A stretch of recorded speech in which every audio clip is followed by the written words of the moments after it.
Missile warning is critical. I think back, in my 33 years, going back to, just an ICBM threat, and just the fact that we say just an ICBM threat kind of scares me a little bit, but that's what we were. And so we had, as my predecessor used to say, we've got these big, juicy geosynchronous satellites that were hardened, that were very capable, that cost a lot of money and got us there.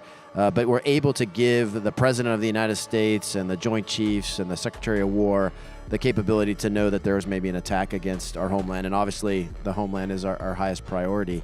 But as things have progressed over those 33 years and we've gotten to that, we've had to adapt that is not the only threat. I think back to a decade ago when I was the Director of Space Forces in CENTCOM, our biggest concern then was maybe a couple missiles from Iran or somewhere else that maybe would go into, our forces either in Qatar or Kuwait or Iraq.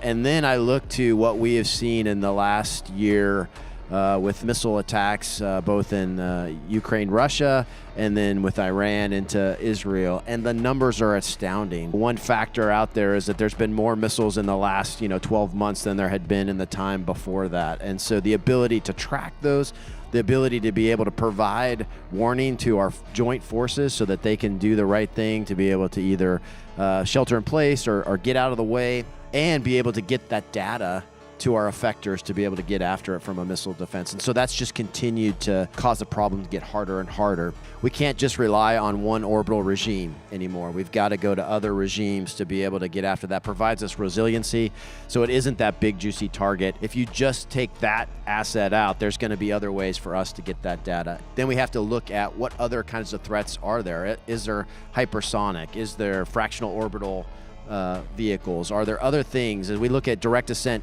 anti-satellites and getting that data to the right person to make the right decision to be able to maybe maneuver our satellites or get out of the way. And so we've got to have that wired as we go future.